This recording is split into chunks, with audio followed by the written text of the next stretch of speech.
कैसे हैं आप लोग? मुझे उम्मीद है कि आप सब लोग होंगे। आज हमने पे वाला जो टॉपिक था वो हम डिस्कस कर रहे थे। तो मैंने आपको बताया था कि हमने इधर मंडियाँ पढ़नी है। तो अब सबसे पहले जो हमने पढ़ना है वो ABC का कानून मंडियाँ। पीछे वाली जो टॉपिक उसमें के मफरूज़ा वो ये थे। आज जो टॉपिक है उसको पढ़ना है। तो JB says law of market जो हमने पढ़ना है इसको हम कहेंगे JB से कानून मंडियाँ। तो मफरूज़ात हम इसके पढ़ चुके थे। तो आज इसके मुतल्लिक़ हम पहले तारुफ़ पढ़ते हैं कि JB सेज है कौन, कहाँ से था और उसने जो अपनी थ्योरी पेश की थी, कौन सी थ्योरी उसने पेश की थी। तो सबसे पहले फ्रांसीसी माहिर मुझे याद था, इसका जो अरसा था ना वो 1832 से 1767 तक रहा। तो ये एक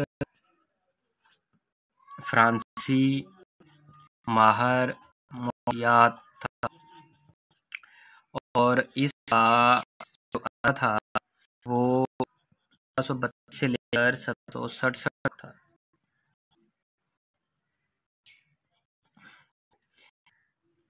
सेज जो एडम का पार था, एडम स्मिथ का पता है कौन है?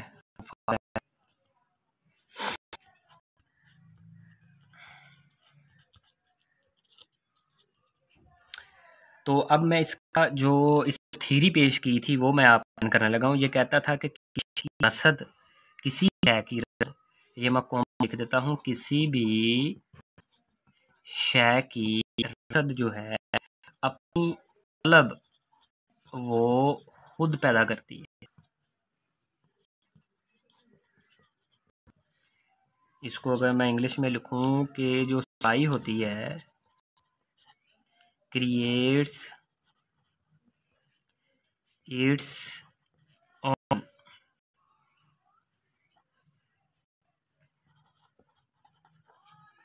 डिमांड, के रसद होती है वो तलब जो है वो खुद पैदा करती है। तो इसने कानून की जो वजाहत करने के लिए उसने दो हमें जो है वो सिचुएशंस दी। इसने कहा कि हम सबसे पहले इसको पढ़े बार्टर सिस्टम के तहत,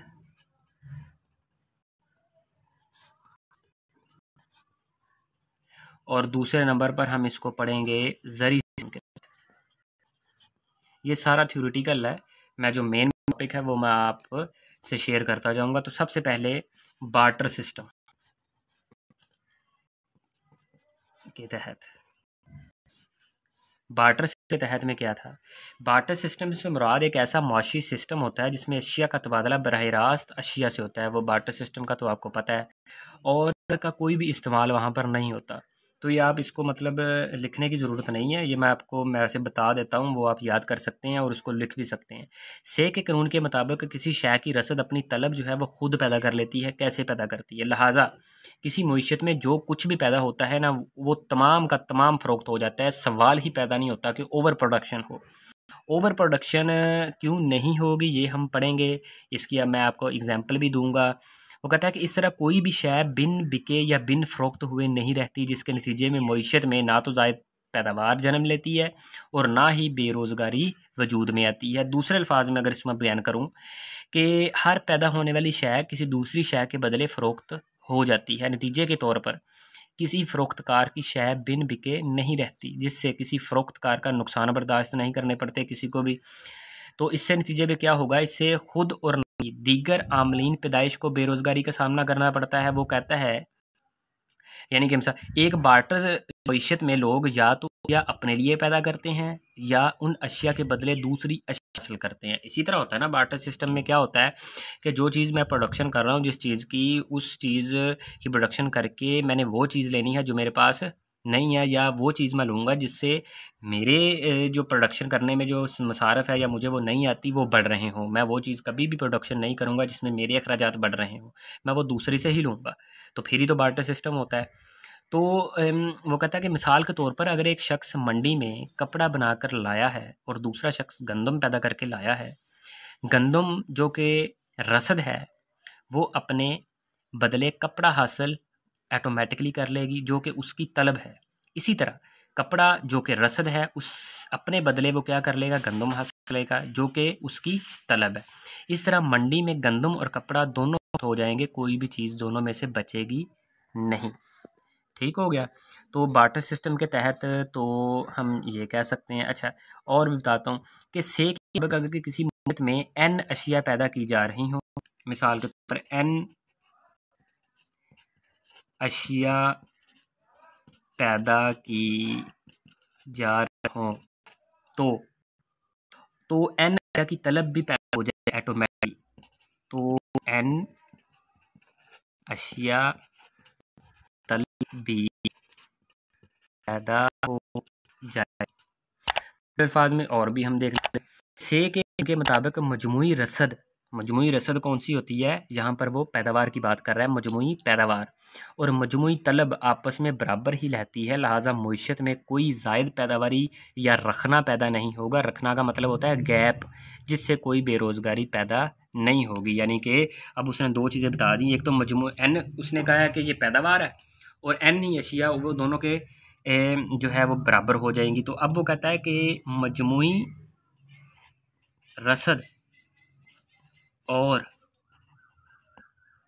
मजमुई तलब के बराबर हो जाएगी तो ज़ायद पैदावार का सवाल लगाएगा।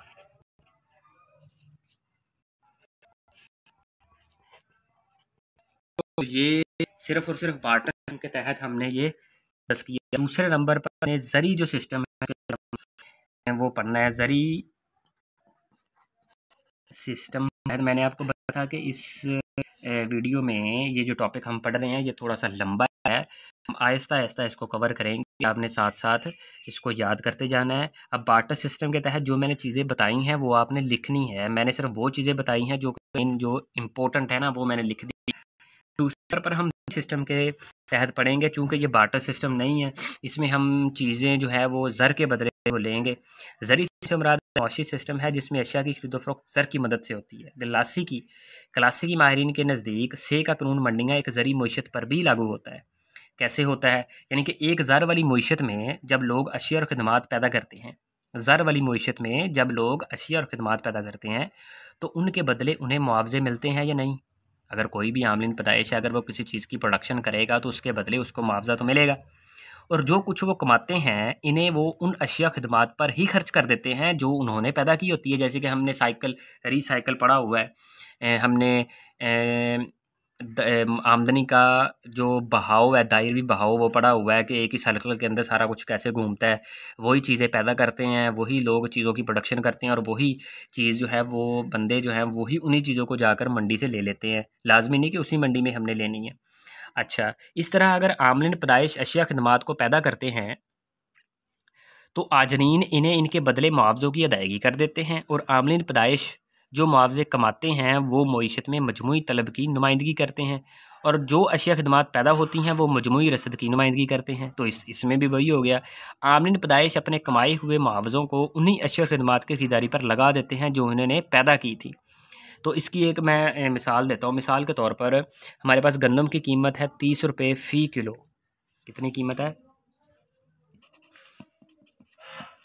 गंदम की कीमत होगी जी 30 रुपये फ़ी किलो। फिर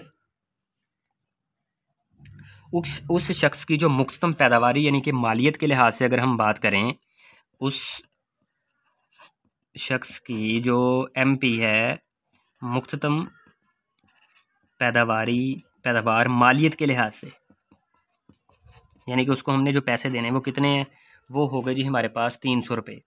तो अगर इसके अलावा और भी इसमें शामिल है, और ये शख्स जो है 10 किलोग्राम गंदम पैदा करता है।